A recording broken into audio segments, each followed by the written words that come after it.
or to campaign for sure whether or not to be given bail, or to argue for sure whether or not to be given bail. But within their papers, they also clearly forgot, this is why I'm upset with Parliament, they also forgot that the army came to my house on 14th of September to kill me. I was due in court on the 13th of October. That is completely lost in the narrative, completely lost in the discussion, because that is what Nigeria does.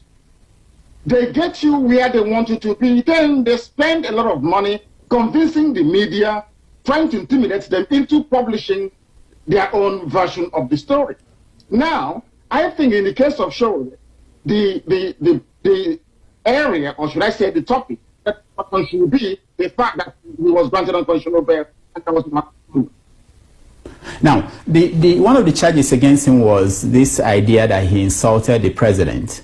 Are you concerned about Nigerians being charged to court for insulting the president?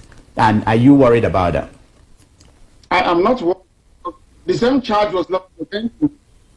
And during the prima facie phase of our case, it was thrown out by Bintaniak. You cannot insult somebody in a free society. If that person feels sufficiently aggrieved, they should, of course, have a recourse to the law. That's what they're supposed to do.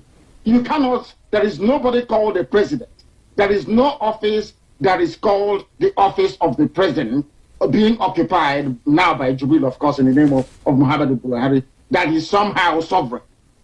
No, he's a human being. If he feels aggrieved or insulted, he should consult his lawyers, and it's a private matter. Nothing for the state prosecutor to take up as a charge against somebody. They leveled the same pathetic charge against me, and it was thrown out.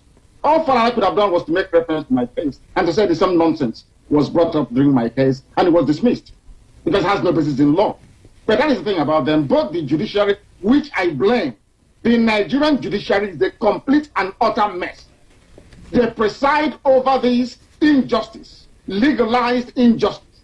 They allow themselves to be used by the executive, basically to subvert not just the will of the people, but the constitution and judicial process. And that shouldn't be allowed to happen in any sane society. It should be allowed to happen at all. Now, okay, let's go to other things, because there are so many things I want to touch with you. Now, you made a speech at the European Union in Brussels. What did you tell them, and how did they receive that speech? And why is it that we don't have a video of you talking to them? Because a lot of people do not know the length that the Nigerian government will go to suppress our agitation or what they have been doing. There is a particular country that we are having issues with. Once that is resolved, I will make everything public. People don't understand this. That within the EU itself, the United Nations, the various agencies that you have, and all over the world, the Nigerian government is paying billions upon billions of dollars to consultants and lobbyists to ensure that our voice is not heard. We have a very tiny, small, should I say, insignificant project compared to what they have. But we are making very massive inroads. But what I can say to people is that at the end of the day, you will see the result of our diplomatic offensive. And the zoo will not survive it. I'll show you. Okay, in Nigeria today, the battle for 2023 is on. There are a lot of people making statements. One of them is Junaid Mohammed, and he said recently that Igbo people should go to hell if they don't want to, because they are denied presidency in 2023. That if they want to secede, they should secede. What is your take on this talk about 2023 and Igbo people and the presidency? It's the same talk we've been hearing about since childhood, about reconstruction, rehabilitation, and heaven knows what the R is all about.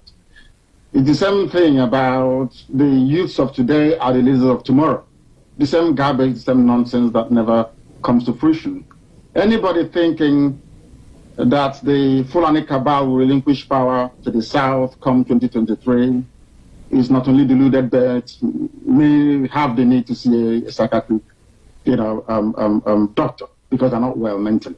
They will never do it. They have nothing, absolutely nothing. They have nothing. They contribute nothing to the economy. Absolute zilch, nothing to the economy. What did they contribute? I keep asking them all the time. When was the last time you heard about a Fulani writer? When was the last time you heard about a Fulani poet? Is it because of the almost the how do I put it, the monopoly being run by Dangote? What do they contribute to the economy? It's absolutely zero. They're contributing nothing. So they're holding on to power for their lives because they understand that to relinquish. I mean, of course, they had a bit of it under Jonathan after Obasanjo and the brief tenure of Yar'Adua. Jonathan came in. They were almost dying on a daily basis. They wanted it back by all means. So thinking that power is coming to the South and wasting their time. I would not allow myself to be drawn into this very debate because it is very childish. That means that our people have learned nothing. Anybody campaigning, anybody pushing for the presidency to be returned to the South is deluded, quite frankly. I wouldn't even dignify them with any measure of contribution beyond what I've said right now. Do you think the same thing about this Hanese group that came out and said that people should forget about your movement and your group and Biafra and fight for Igbo presidency, that's what's important? I think I've lost you. I don't know if you can hear me. Can you hear me? Okay, I can hear you. So you didn't hear my question. I can hear you. I'm saying... I heard the question. It's about anybody can afford to raise, a few friends can gather in a palm wine bar somewhere and raise 4,500 to 4,600 and pay the nearest journalist to publish their press statement. That doesn't make it credible, valid. It is absolute nonsense.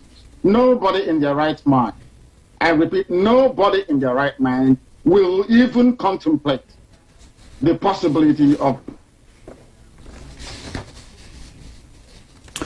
Okay, I think we are having technical difficulties. His line is frozen. We will take a break and then we'll be right back. 4 years is our plan. You mentioned, does Ohanese have credibility?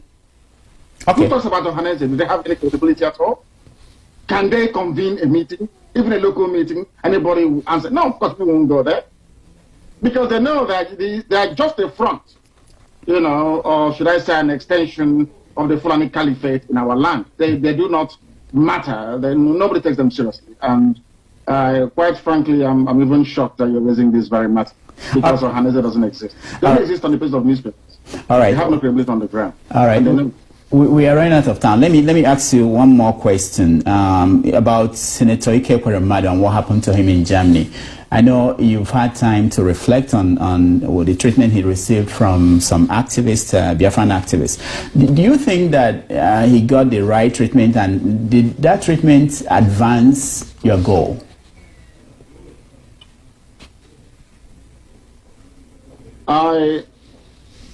It is a family matter. I've said it before, time and time again. It is a family, it's an entirely family matter. It's not for public ventilation. It's not an issue that I wish to discuss in public. It is a private family matter which has been resolved. And lessons have been learned from it on their part. And I'm sure going forward, every politician now know that they will be held accountable once they step out of the very backward and primitive Africa that they currently inhabit. Once you come out, into Europe or into America, we'll ask you questions. You can't be earning salaries and you're junketing all over the place. You can't be earning salaries and you're going to do New York Festival somewhere. No roads built, no hospitals, nothing, and you're all over the place claiming you're a leader. That will no longer happen. They will be held responsible once they come out, and that is the benchmark that we have set, and we intend to continue doing. All right, Mazi Nnamdi Kanu, thank you so much for joining us. Thank you very much. We appreciate that.